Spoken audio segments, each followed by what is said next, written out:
दोस्तों, मेरे पिताजी डॉक्टर राजेश शर्मा 55 साल के हैं और शहर के एक मशहूर अस्पताल में हृदय रोग विशेषज्ञ हैं।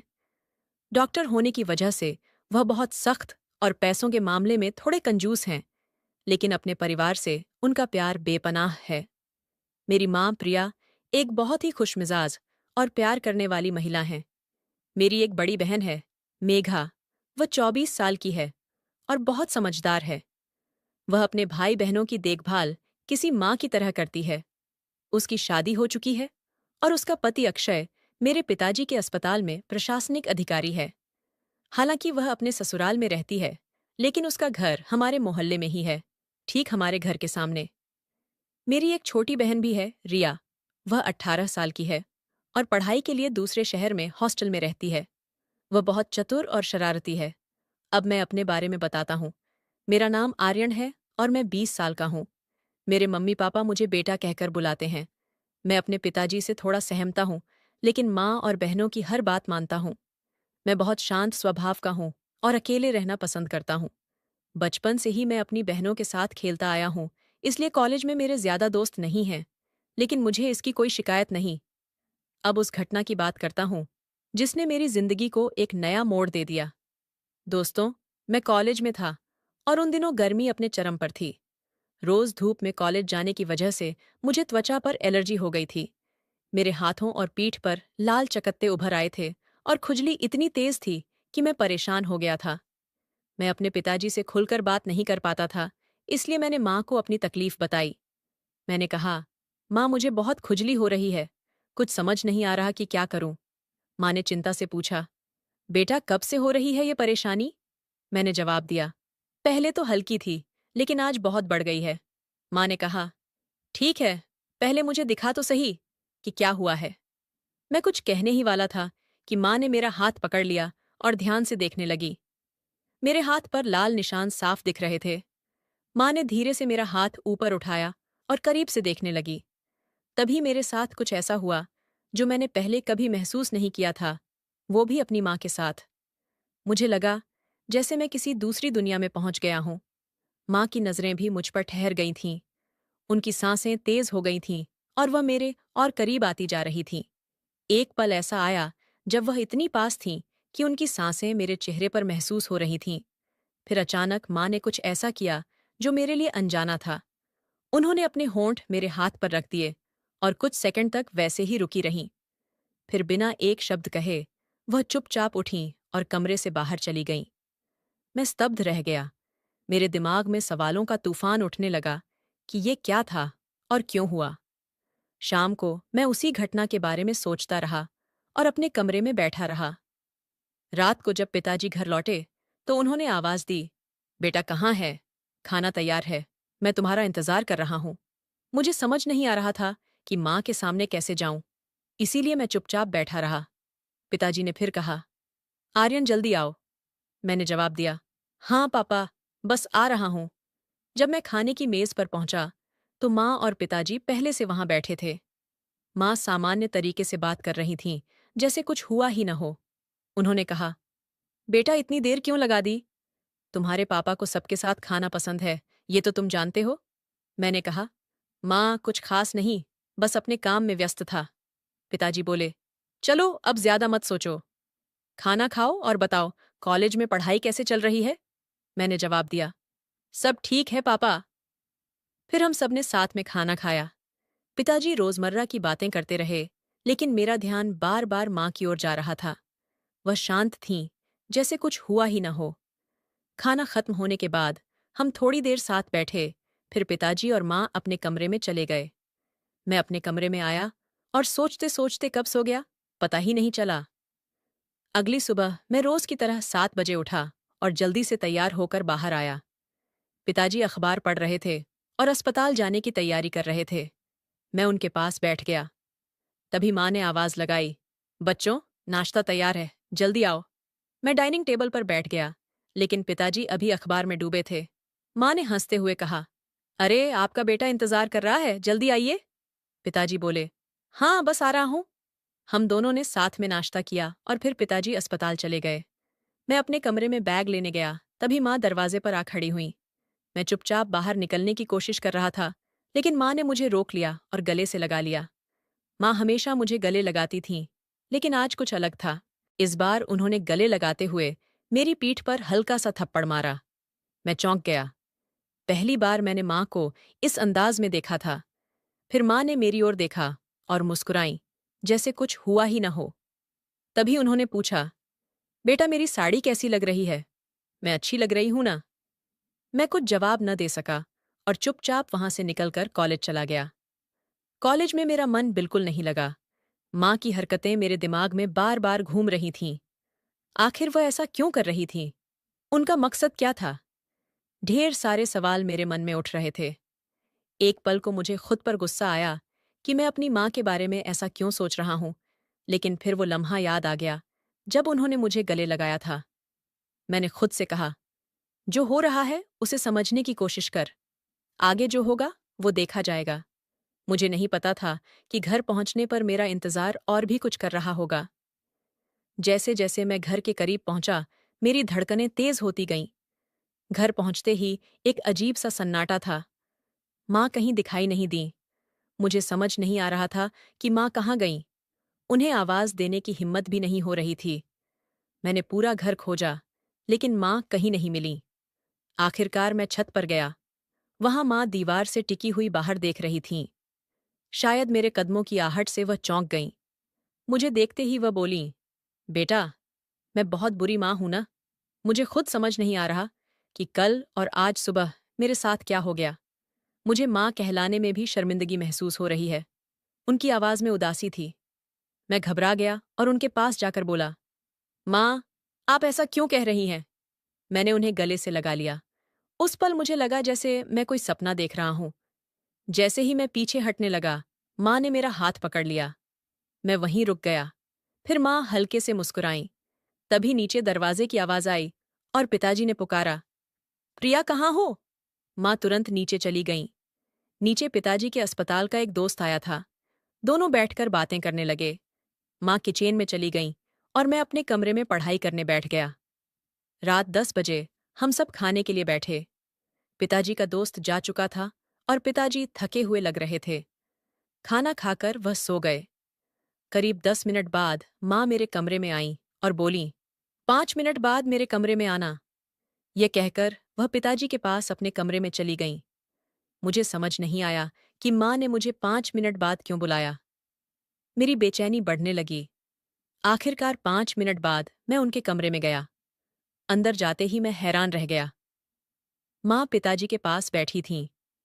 मुझे देखते ही वह उनके बगल में लेट गईं और आंखें बंद कर लीं। मैं कुछ समझ नहीं पा रहा था। कुछ देर तक मैं वहीं खड़ा रहा। फिर माँ ने धीरे से आंखें खोलीं और मुझे देखा। उनकी आंखों में एक अजीब सी चमक थी। हम दोनों कुछ देर तक बिना कुछ बोले एक दूसरे को देखते रहे। फिर माँ हल्के से मुस्कुराईं और बोलीं, कैसी लग रही हूं मैं? मैंने कहा, स्वर्ग से भी सुंदर। अगर कोई मुझसे पूछे कि स्वर्ग में रहना चाहोगे या माँ के पास, तो मैं हमेशा कहूंगा माँ के पास।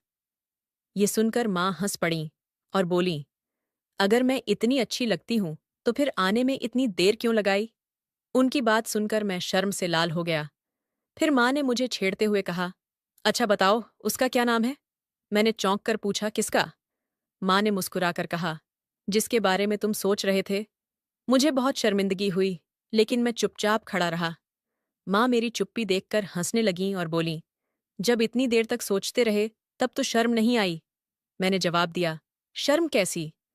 माँ ने मेरा जवाब सुनते ही खुश होकर मुझे अपने पास लेटा लिया। अब वह पिताजी और मेरे बीच में थीं। पिताजी गहरी नींद में थे। तभी उन्होंने करवट बदली और उनका हाथ माँ पर आ गया। माँ हल्के से मुस्कुराईं और मेरा हाथ पकड़कर उसी जगह रख दिया। फिर बोलीं, कल मुझे लगा था कि तुम मुझे अपना बना लोगे, लेकिन तुम तो बस शर्माते रहे। मैंने सिर झुका लिया। माँ ने फिर कहा, मुझे लगा था कि तुम मुझे अपनाओगे, इसलिए मैं तुम्हें अपना राजा बनाने वाली थी। लेकिन अब लगता है कि मुझे ही तुम्हारी दासी बनना पड़ेगा। मैं उनकी बातें सुनकर हैरान था। फिर माँ ने अपने तकिए के नीचे से एक मंगलसूत्र और सिंदूर की डिब्बी निकाली और बोलीं, मैं चाहती थी कि तुम अपने हाथों से मुझे सिंदूर लगाओ और मंगलसूत्र पहनाओ, लेकिन अब ऐसा लग रहा है कि इस रिश्ते में असली मर्द मैं हूं और तुम मेरी पत्नी बनोगे। मैं चुप था, कुछ कह नहीं पा रहा था। माँ ने मुझे सिंदूर और मंगलसूत्र थमाते हुए कहा, इसे अपने पास रखो और रात भर सोचकर बताओ कि तुम मेरी पत्नी बनोगे या मैं। फिर उन्होंने मेरे सिर पर हाथ फेरा और माथे पर हल्की थपकी दी। अब जाओ, रात बहुत हो गई है, सुबह कॉलेज भी जाना है। Good night. मैं चुपचाप सिंदूर और मंगलसूत्र लेकर अपने कमरे में चला गया। थकान इतनी थी कि बिस्तर पर लेटते ही नींद आ गई। सुबह जब आंख खुली तो मैं बिस्तर पर पड़ा था। खुद को देखकर मुझे हंसी आई और मन ही मन बहुत खुशी हुई। जल्दी से तैयार होकर मैं बाहर आया। पिताजी पहले से ही बैठे थे। मैं उनके पास जाकर बैठ गया। माँ रसोई में नाश्ता बना रही थीं। पिताजी ने माँ से कहा, प्रिया नाश्ता लाओ। माँ बोलीं, बस 1 मिनट और तुरंत नाश्ता लेकर आ गईं। माँ सामान्य लग रही थीं, जैसे रात को कुछ हुआ ही न हो। मैंने भी कुछ नहीं कहा और नाश्ता करके कॉलेज चला गया। उस दिन कॉलेज में समय काटे नहीं कट रहा था। छुट्टी होते ही मैं भागता हुआ घर पहुंचा, लेकिन अंदर जाते ही देखा कि पिताजी पहले से ही घर पर थे। उन्हें देखकर मैं चुपचाप अपने कमरे में चला गया और बिस्तर पर लेटते ही सो गया। रात 8 बजे पिताजी ने मुझे उठाया। वह पूरी तरह तैयार थे, जैसे कहीं जाने वाले हों। उन्होंने कहा, अरे उठ, कितना सोएगा? देख कितना वक्त हो गया। मैंने घड़ी देखी, 8 बज चुके थे। मैं चौंक कर बोला, अरे इतनी देर तक सो गया, पता ही नहीं चला। पिताजी बोले, हाँ, शायद कॉलेज से थक गया होगा। चल बाहर आ, खाना तैयार है। मैंने पूछा, पापा आप रात को कहाँ जा रहे हैं? पिताजी बोले, मुझे एक मेडिकल कैंप के लिए जाना है। मेरा सहायक आया था, 5 दिनों के लिए दूसरे शहर में कैंप है। ये सुनकर मैं मन ही मन खुश हो गया, लेकिन चेहरे पर कुछ जाहिर नहीं किया। पिताजी ने कहा, इसीलिए मैं आज जल्दी आ गया था। मुझे आज ही पता चला कि मेरा नाम लिस्ट में है। फिर हम दोनों ने साथ में खाना खाया। खाना खत्म होते ही पिताजी जाने की तैयारी करने लगे। उनकी ट्रेन रात 10 बजे थी, इसलिए वह 9 बजे निकल गए। जाते वक्त उन्होंने मुझे गले लगाया, फिर माँ की ओर देखा। माँ पहले शर्माई, लेकिन अगले ही पल पिताजी ने उन्हें भी गले लगाया। फिर मुस्कुराते हुए हाथ हिलाकर वह चले गए। पिताजी के जाते ही मैं और माँ अंदर आए। अंदर आते ही मैंने माँ को पकड़ लिया। माँ जोर से चिल्लाईं, अरे ये क्या कर रहा है? और मेरे हाथ कसकर पकड़ ली। मैं हंसते हुए बोला, माँ सच में आप गजब हैं। माँ ने कहा, अच्छा, अब ये सब छोड़ और पहले मेरे कल के सवाल का जवाब दे। क्या तुम मेरी पत्नी बनने को तैयार हो? मैं हंसते हुए बोला, इतनी खूबसूरत पत्नी के लिए मैं कुछ भी बनने को तैयार हूं।